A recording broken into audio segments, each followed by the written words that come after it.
Working drummer. Now kick it. This is the Working Drummer Podcast, serving up perspectives, experiences, and stories from ground-level working pros. Advice, tips, and secrets on how to build a career in the music business. Hey everyone, this is Zack, Albetta, and thanks for joining us for Working Drummer Podcast. This week I talk with McLean, who has over 15 years experience living and working in New York. For the past few years, his main gigs have been in the drum chair for The Lion King on Broadway and with 8-string guitarist Charlie Hunter. He is also the proprietor of Four Hands Drumming, an educational website featuring video lessons about everything from basic technique to sound manipulation.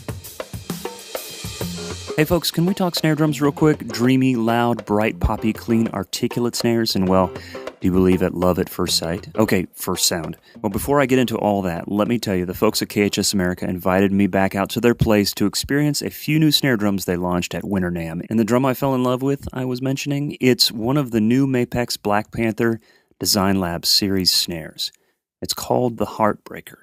A 14x6 8-ply mahogany shell with reinforcement rings. I could instantly hear the possibilities with this drum, and our friends at KHS America allowed me to take this drum on a test drive. I've used it live and in the studio, and let me just say, it got noticed. Punchy yet warm, it never lost its beautiful tone, even as I tuned it lower and lower. The other snares in this line include the Cherry Bomb, an 8-ply cherry wood precise-sounding snare, available in 14x6 or 13x5.5, and the Equinox, a 14x5 6-ply maple snare that's described as classic, bright, and articulate. Yes, all true. Some of the shared features of these four drums are the Pure Sound snares and the Micro Lock, cylinder drive with the butt end adjuster, and English mat. Okay, you know that little click-click you feel on the throw that keeps the snares in place? That's what I'm talking about. You're going to want to hear this. So this conversation was a little shorter than we normally do. Carter had about a 45-minute window in his day here, but we really wanted to get him on, so we grabbed the opportunity and got in as much as we could in that time. So here we go. Enjoy McLean. One of the reasons I wanted to talk to you is because you're a New York guy. You live in New York, and you know we've talked to a lot of drummers so far from Nashville and from LA and from other parts of the country, and a lot of them have lived in New York at one point or grew up around there. And to be quite frank, we've heard some horror stories about New York and why they don't live there. So, you know, not to put you on blast and make you the spokesman for the entire city, but make the case for living in New York. What do you love about it and what's great about it?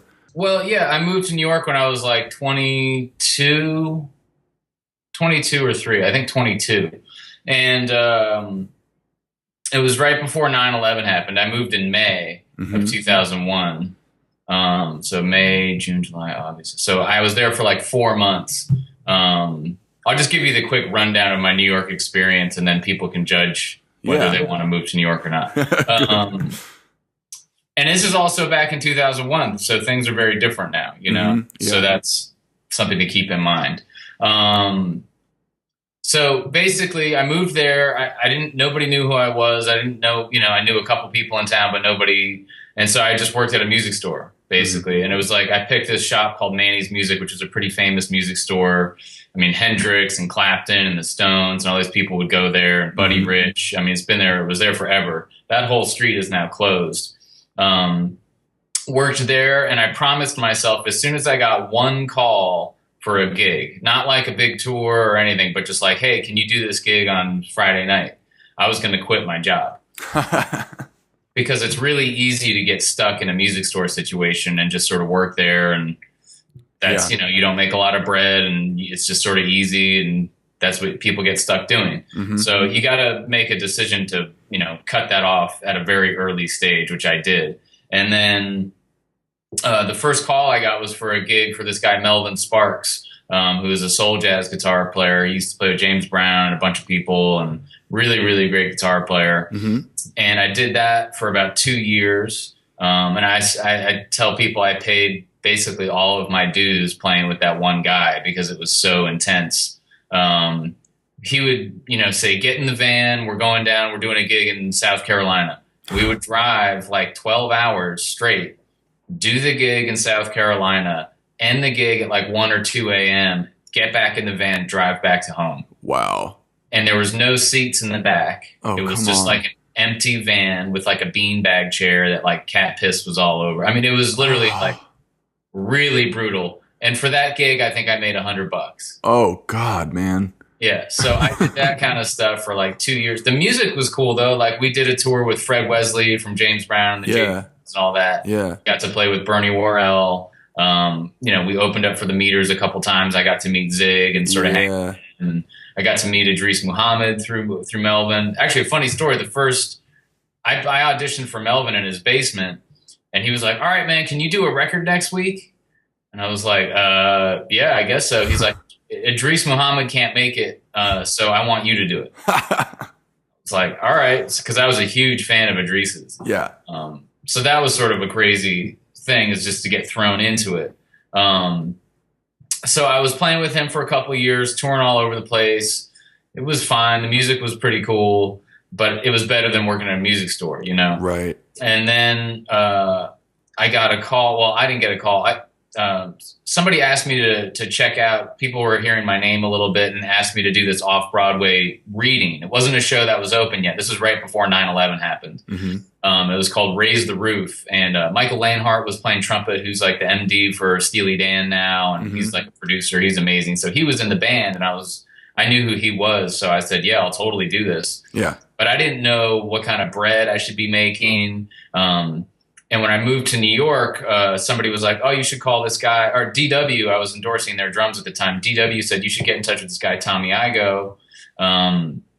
He'd be a good guy to network with in the city. And I was like, yeah, okay. I didn't really know that much about him, and I wasn't interested in Broadway. I wanted to do, like a pop gig with Peter Gabriel or Sting or something. Right.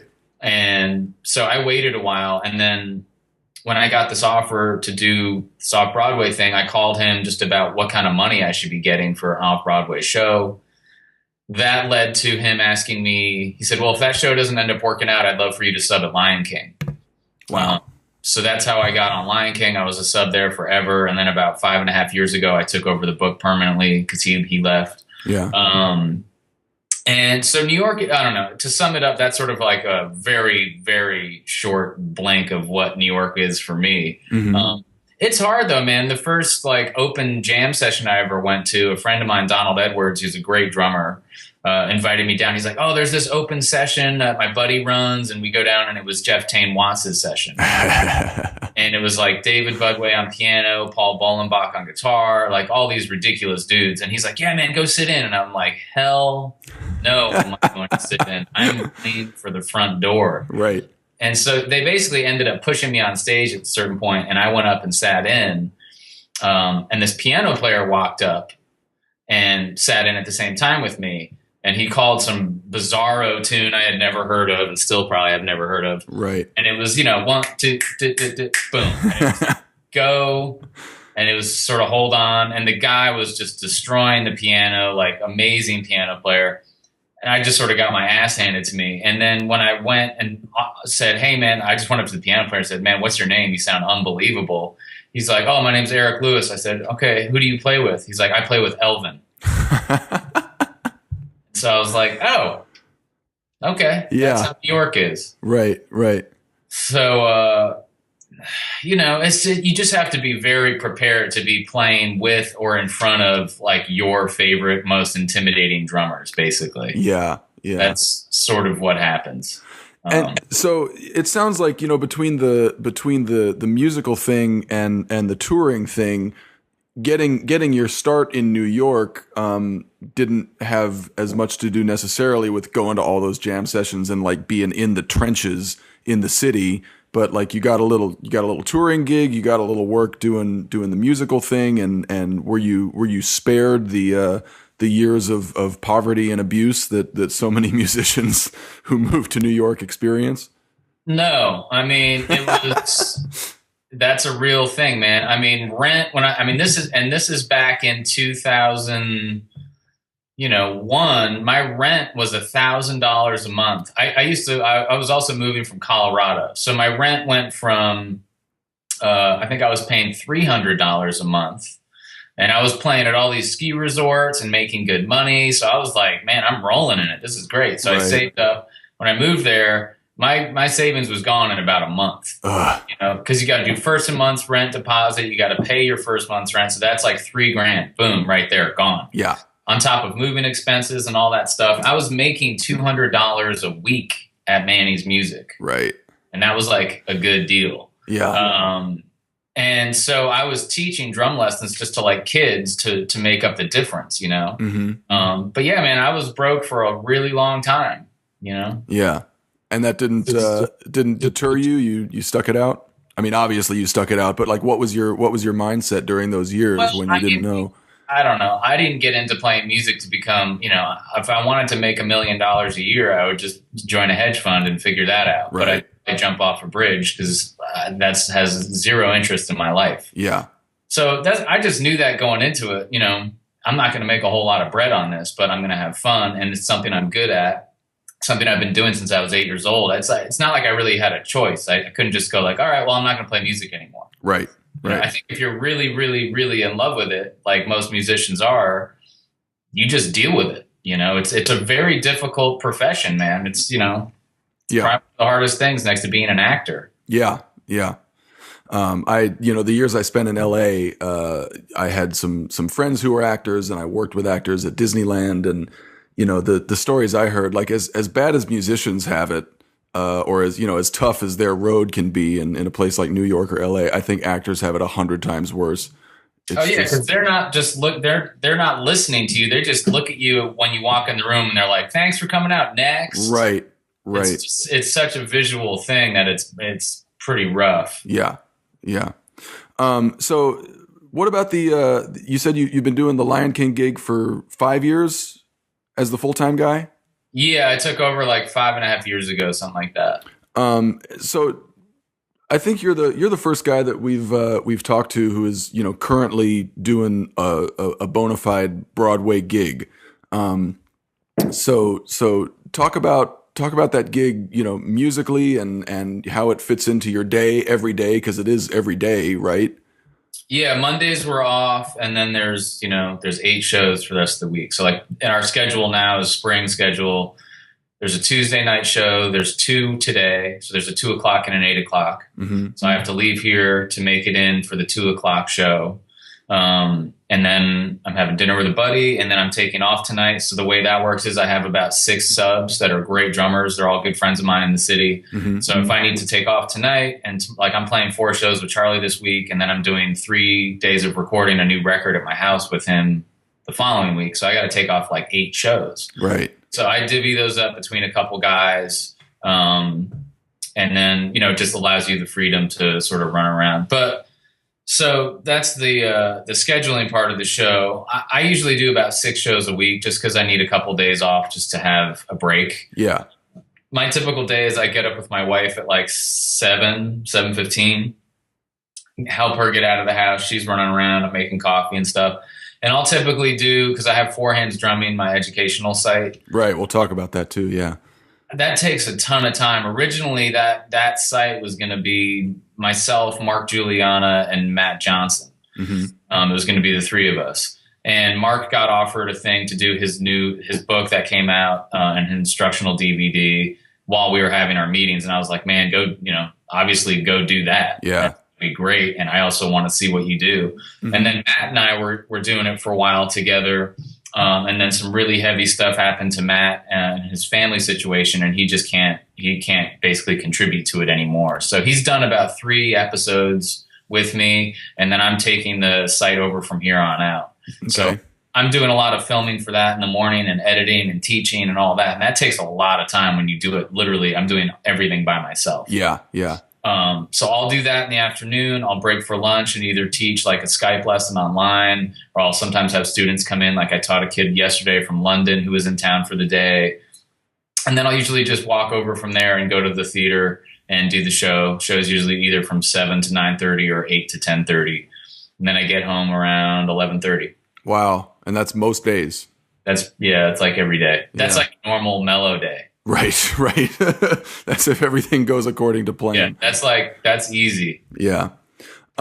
So what about the Lion King gig from a musical perspective, from a drumming perspective? Had you had a lot of experience in musicals before that?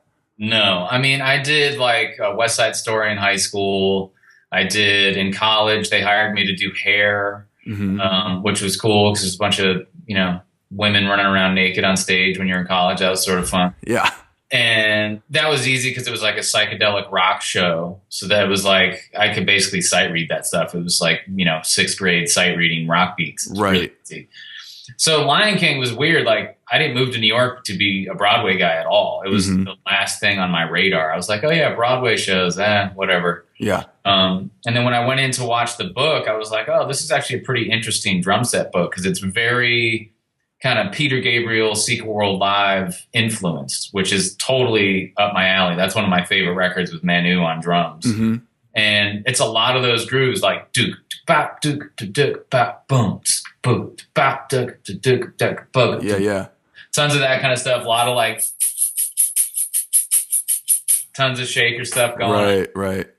It's not super technical. It's not like there's a couple little sections that give people trouble where like you have to play a shuffle in your left hand really quietly with these like accented backbeats that trips people out. There's a lot of orchestral bass drum, hand drum, palungo stuff, shakers, wood blocks, cowbells, electronic drums. So it covers a lot sonically. There's like sort of an R&B kind of tune. There's like, Can't Wait to Be King. Yeah. There's Circle of Life. There's all these pretty different vibes. Yeah. It seems like a fun book. Like I haven't actually seen the show, but from what I know about, the movie and that music, it's definitely not a typical sort of Broadway drum book. Yeah, you don't have a lot of like oompa, right? Cymbal, roll. It's thank God. Like I went and saw a show the other night with my wife, and I was just sitting there the whole time going like, thank God I don't have to play this for 15 years. I mean, look, knock on wood, I'd love to have any gig for 15 years. And I'll just put it out there. I feel very, very lucky to have gotten that book. Yeah. It's a very, it's one of the best shows in the world, basically. So it's pretty heavy to come in as a kid, sub on that as your first show ever, and then eventually take over the book. I mean, that like if somebody told me that when I was 15, I would have been like, yeah, that's a nice story, but that's like only in the movies. But it can happen. Yeah. Something I'm curious about, and I don't want to pry into your financial life at all, and I don't want you to give any specifics. But if Lion King was all you did, and didn't do four hands drumming or Charlie Hunter or anything, if it was just Lion King, would you make it in New York? Would you be okay? Oh yeah, I could. Yeah, I mean, you could take the Lion King paycheck and cut it in less than a half, and I'd be fine. Wow. Okay, that's great. I mean, it's a good paying gig. It's a union gig, and luckily, like the way the scale works, I'm not going to actually say any numbers, but like you have a base scale. So like if it's just a 5-piece drum kit, right? That's your base. Okay. But then let's say you add in electronic drums. It could be one crash cymbal on a Roland pad. Okay. Yeah. Your paycheck goes up 25% just because of that. Wow. And then you have like doubles, like orchestral bass drum and shaker is a double, right? Then I play like African hand drum. That's another double. So I have electronic drums and 2 doubles and the drum set. So your paycheck sort of like I make a little less than probably the conductor does. So it's a great. It's great. This is where the union is so great, and a lot of players in a lot of towns don't really have to deal with the union at all. I was a member of the union as when I worked at Disneyland in LA. Oh yeah, we both worked for Disney. Did you? What'd you do? Well, Lion King is Disney. Oh, of course. Yeah. Okay. Yeah, like the reason I ask about that is just because of the notion of complacency. Because when I was at Disneyland, it was the same situation. Like I didn't really have to worry about money too much, and there were times when it made me kind of complacent, and I didn't hustle as much as I could have to do some other cool gigs outside of Disneyland. And I would have to like kick myself in the ass and be like, get out there. Like, we got to do something other than Disneyland or we're going to go insane. Right. So, and the other thing is that it sounds like Lion King takes up quite a bit more time. Like, that's an everyday thing for you. And Disneyland was like 2 or 3 days a week for me. So I mean, I'm in Times Square every day, basically. Yeah, God, that's insane. Just nuts. So how have you kept from just like resting on the Lion King gig? What well, just musically, you know, I've been in there a lot. You know, when I took over the gig, I was like, all right, I'm going to sort of post up and be here. And right. I got sick of touring with the people I was touring with mostly. So I was like, I'm not going to tour anymore. I had just gotten married. We bought a house. I was like, I'm going to be home and just bang these shows out. Because you get health insurance through the show. Mm-hmm. You have a pension. So every show I play, they contribute money to my pension. So it made sense to stay.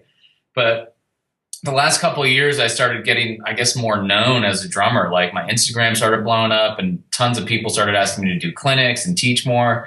And so I was like, you know, I should probably get out more and play visually in front of people, because Lion King's cool, but nobody sees me or really knows what's happening. Right. So I started playing with Charlie recently, which is great. It's been super, super musically satisfying. Mm-hmm. He's just such a monster musician, and we both hear things in such a similar way that it's like an instant connection. You know? Yeah. Like, the gig we're doing tonight is with this amazing singer, and we've only played maybe 4 or 5 tunes out of like the 10 that we're going to play tonight. So half the set tonight is totally first time. We don't know how we're ending these tunes. We don't know parts yet. It's just going to literally be like, all right, let's go. But he trusts everybody so much that he's just like, cool, let's go. Count it off. Right. You know, because he knows we're all going to come up with something musical and it's going to come out really cool. Yeah. So doing that, I play with my brother, who's a really badass guitar player and singer-songwriter named Jamie McLean. Mm-hmm. And that's like more like a Tom Petty, Southern rock kind of thing. Great songwriter, really great guitar player. And then I also play with another band that, you know, it's a bunch of Broadway guys and guys that toured around that just wanted to play. Mm-hmm. This guy, Ben Butler, on guitar. And he was playing with Chris Bodie for a long time. He just quit that so he could be in the city more. He's probably one of the best guitar players in New York. He's ridiculous. This guy, Michael Viseglia, on bass. He's played with a ton of people. He's the Kinky Boots bass player right now on Broadway. Cool. Yeah. And then this keyboard player who's like 26 or 7. His name's Kazimir Libersky. I think he won the Thelonious Monk piano competition a couple years ago. Okay. He's like an absolute just monster keyboard player. So it's the 4 of us, and it's like a weather report kind of, I don't want to use the word fusion because I sort of don't enjoy fusion music, but it's like everyone in this band can absolutely shred at will. Right. So it's sort of like groove based, but there's definitely moments of like Bitches Brew kind of stuff happening and weather report. So that band is called it's called Middle of Nowhere. And we'll probably do a record this year where you can actually hear me absolutely shredding, which I usually don't do, but in that it's like sort of calls for it. So it's fun. Right. And those are sort of the 3 projects I've been up to recently besides Lion King, and that keeps me pretty musically fulfilled. So where do you go to find a treasure trove of information about vintage drums, custom drums, and legendary drummers? NotSoModernDrummer.com. Since 1988, Not So Modern Drummer is an institution dedicated to researching and documenting the history of modern drums, the art of drum building, and the legendary drummers who play them. The writers and contributors are some of the top vintage and custom drum experts from around the world. Not So Modern Drummer serves as an online gathering place and marketplace for the worldwide community of drummers who buy and sell, collect, preserve, and play these instruments. It also hosts drum-related events that are attended by drummers from all over the world. This website is easy and fun to explore, and the monthly digital magazine subscription is free. So check out NotSoModernDrummer.com.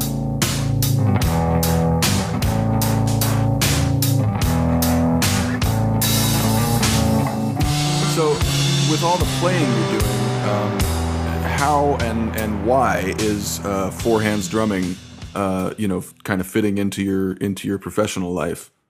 Well, people were asking me to teach more and more and more, and I didn't go. I'm a self-taught drummer. I just wanted to play, and then people started asking me, "Hey, how do you do this? How does that work? How do you know?" Blah blah blah. So I started teaching more, and then I did a clinic for this company, Drumeo. in Canada, and Matt Johnson saw it. Matt's a good buddy of mine, and he was like, "Man, we should do something like that. It would be easy. You have all the stuff at your house. We could film it and just do it." And he's like, "I think we should get Mark Giuliani involved." And I was like, "Yeah, man, the three of us, that's like a really diverse trio of teachers. We all play totally differently." So that's how that started. It was sort of like a fun project with a couple friends. And then slowly people started dropping off, like, "Oh, I can't do it for this reason," or "I can't do it for this reason." And so I was like, "Yeah, I'm just not going to do this." And then Matt and I were already working on the website and figuring all this stuff out. So most of it was done. I just needed to film a lot of the content. And so I just started breaking it down. I was like, okay, people ask me all the time on YouTube videos and concerts and stuff, "Man, your drums sound so good. How do you tune your drums?" I've been asked that question like 8,000 times.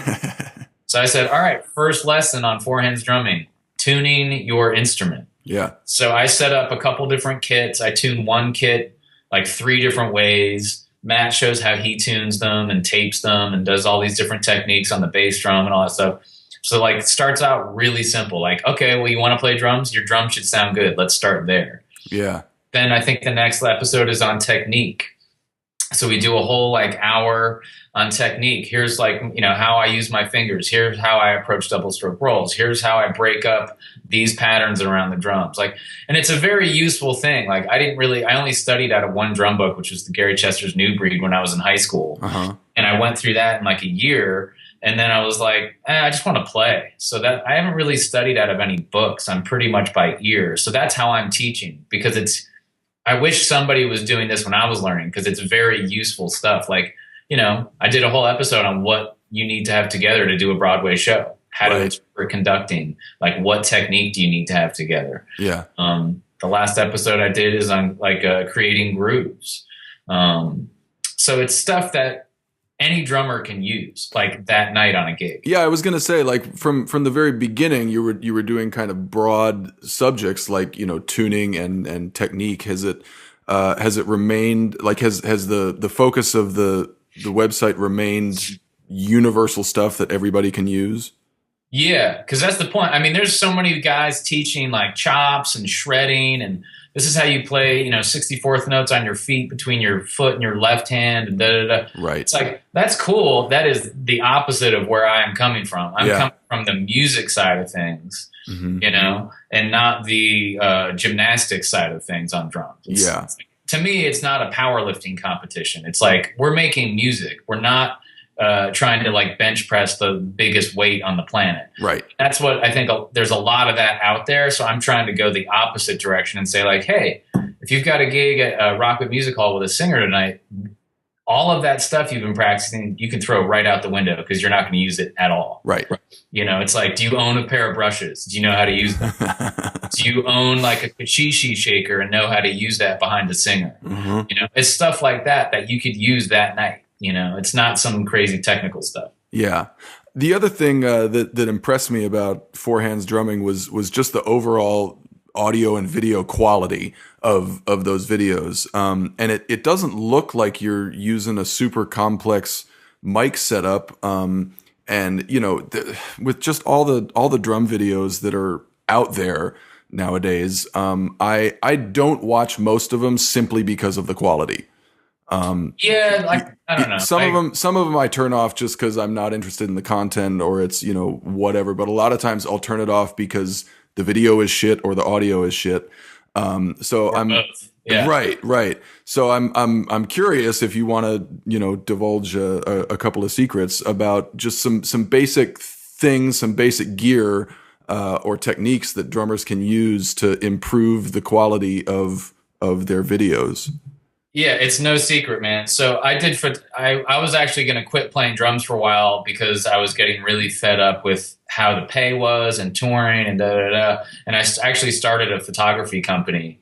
Oh, cool. And I was doing, corporate events for Allstate Insurance, doing not fun, exciting landscape photography, right.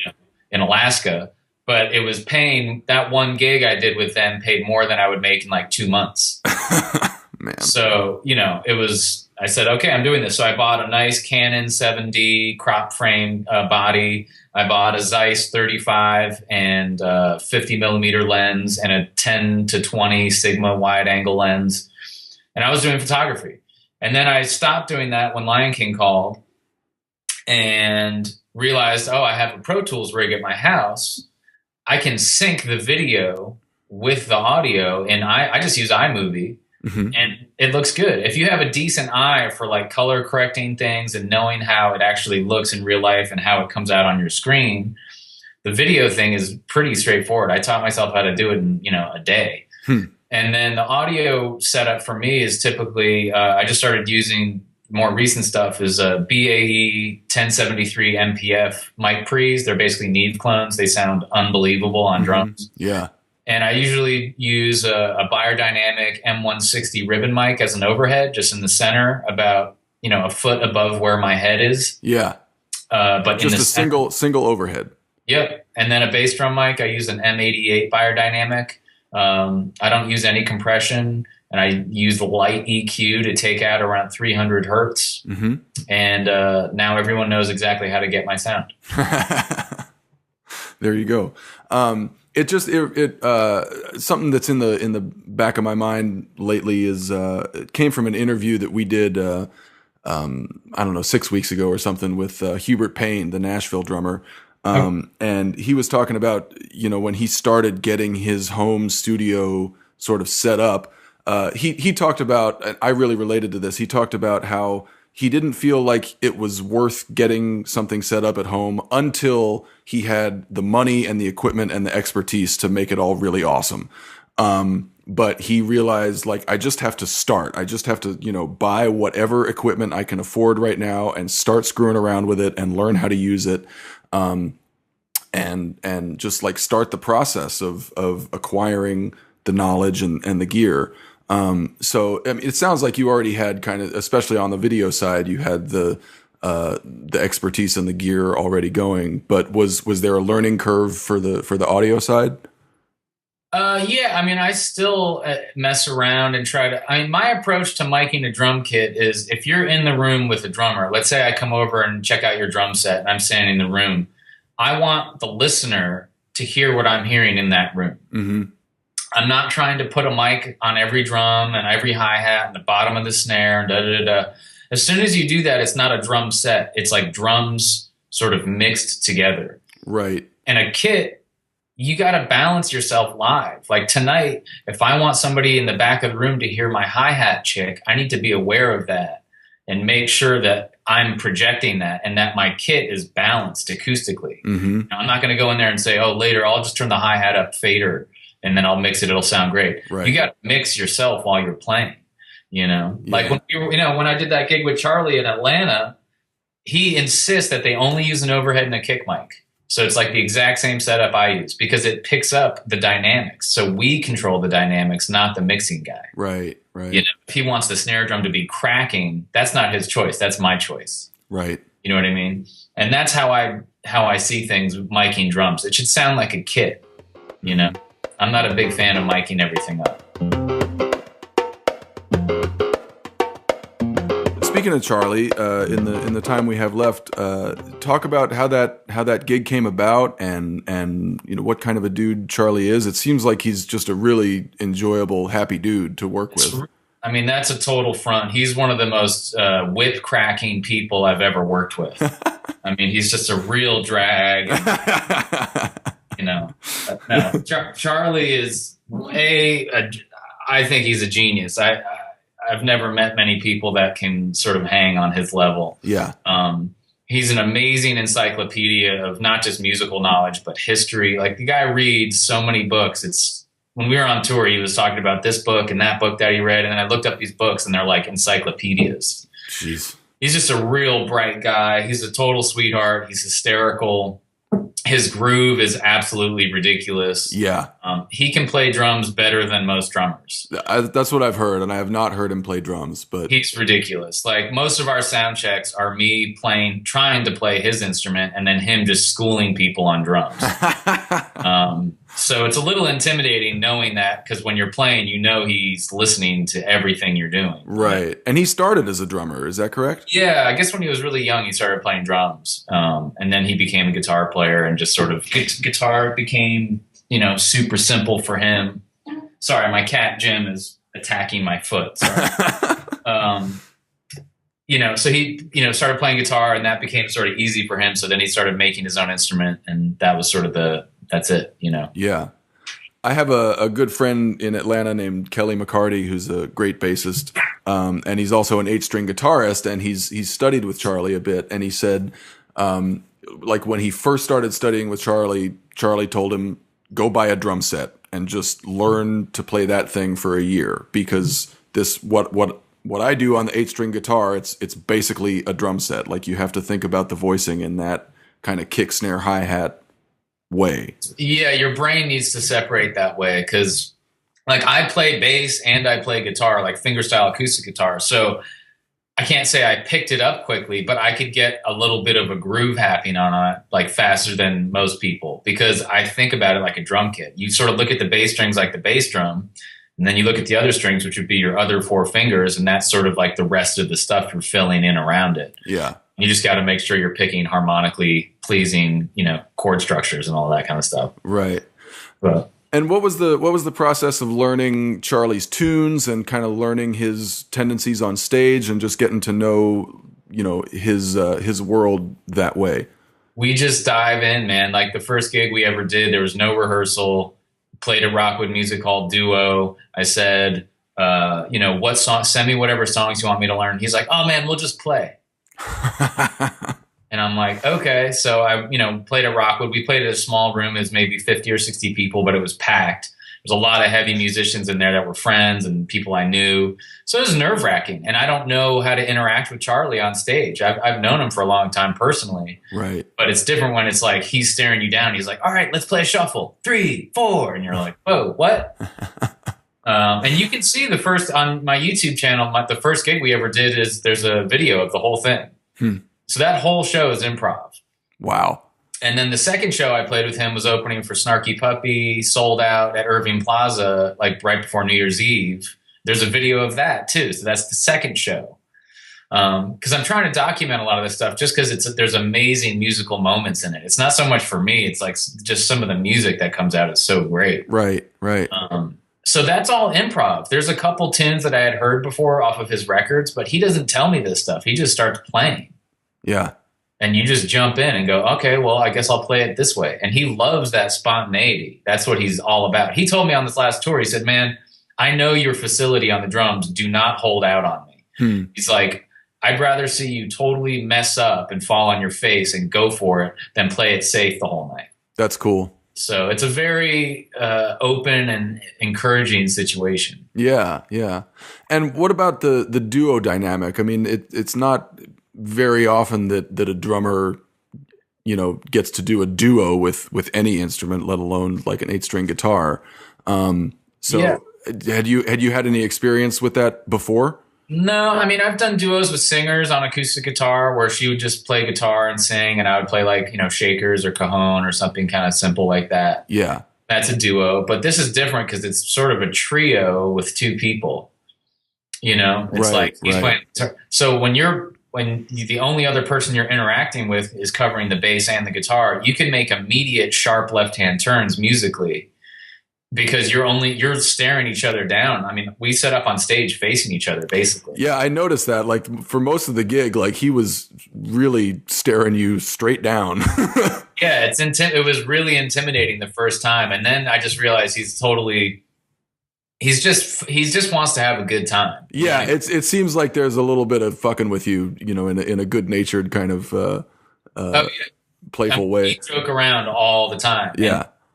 It puts you in a very open musical headspace. I mean, he's been doing this so long with amazing drummers and amazing musicians. He knows how to get people to relax and play their best. Right. And I think that's part of it, is just having fun and not being uptight. Because if you're like this band leader that's super uptight and you got to learn these, or you missed that hit on the 8th note, or nobody's going to really want to play. Yeah. They're going to feel like they're getting suffocated.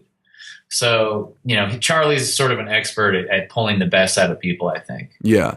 Were you familiar with his music, before? I mean, you said you knew him before you started playing with him. Oh, yeah. I've been a fan of Charlie since I was in high school.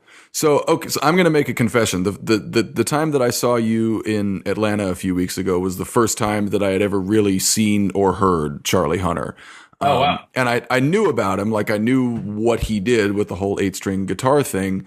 But it was the first time I'd really sat down and listened to it. And I was blown away by how greasy and soulful and bluesy he is. I was under the impression, for no particular reason, that he was just more of a shredder and that it was kind of more of an Olympic event than a really musical experience. But Charlie's the last one on the planet that's going to even want to solo. He just wants to groove. Right. You know what I mean? Like there's moments during the show where we're just playing some simple pocket and we just sit there for a while because neither of us want to budge. It's so good. You know? Yeah. When you find the right kind of feel and you're both just nailing it, why do anything else? It feels so good. Yeah. You know? So, Charlie is definitely, I mean, he can play some ridiculous stuff. Yeah. At will. He's unbelievable. Mm-hmm. He can, and when you just hear him play a regular 6-string guitar, it's like, forget it. It's crazy. Yeah. But he's coming from like an old school kind of blues, soul, R&B thing. Mm-hmm. And so he just wants to groove. And that's all I want to do. So we get along great. Yeah. And even his soloing, like when he does, bust loose and break a solo off, it's super melodic. It's not like shredder territory at all. It's really melodic and soulful. And I was just pleasantly surprised and blown away at what a cool musical experience it was. Yeah, and that's the thing, man. At the end of the day, we're playing, whether you play flute or clarinet or kazoo or drums or bass or whatever, you're playing music. It's a musical instrument. It is not a powerlifting competition with other people. It's not a competition. Mm-hmm. And these days, I guess my point I would like to get across, if I have one, is play music together. It's not, I'm going to school this guy and I'm going to shred this dude and check out how I can play faster than this guy and more complex than this dude. That's great, but you should play sports. Don't play an instrument. Right. I mean, like you should want to support the other people that you're playing with, not beat them into submission with your chops. Yeah. It reminds me of a quote I heard Branford Marsalis. He was talking about the younger generation of jazz musicians in particular, and he said, a lot of musicians might be playing in the same room, but they don't play together. Right. And it reminded me of that dynamic you have on stage with Charlie. And it wasn't just the duo. It wasn't the two of you. It was with the tenor sax player. Rob, yeah. What's his name again? Rob Dixon. He's a nasty tenor player, man. Dude. I've played with a lot of sax players, and that trio that you saw was, that was some of the most fun music I've ever played. Because we were all just on the same wavelength that entire tour, man. It was really fun. Yeah. Rob is just a monster player, and talk about melodic and soulful and not, not capitulating to the tenor shredder role. Yeah. And he can do all that stuff too if he wants. But the nice thing about the way Charlie picks people is he picks people that will match up really well. Right. And so that I hope we get to do a recording of that particular trio because there was some amazing music with that band. I totally agree, and I would be the first in line to buy that record. Yeah, me too. Well, cool, man. It is 10:43, and you got to go. Yeah, I got to get in my car and I got to pick out my cymbals and stuff for the gig tonight, which is going to be interesting. So I got to go throw on my shakers and weird, bizarre stuff. Well, good luck, man. Thanks so much for taking some time to talk with us, and continued success with Charlie and the Lion King and the website. And you're just firing on all 8, man. Trying to keep up with everybody. That's all, Yep. Well, man, it was great talking to you, and hopefully we'll talk again soon. All right. Be well, man. All right, you too. Have a great day. Bye.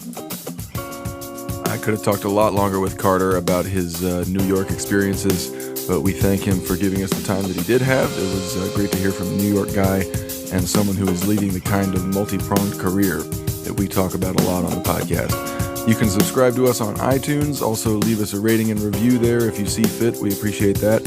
Don't forget to follow us on Facebook, Instagram, and Twitter, and share pics and videos of your gigs using the hashtag #WorkingDrummer. When we first started putting the word out about that hashtag around a year ago, I think there were a few hundred posts on Instagram that used it, and today that number is over 3,000. So it's been great to see what all of you are up to out there. Keep those coming. Thanks to Mike Jackson for his technical assistance. Matt Krause is back with you next week, and as always, thanks for listening.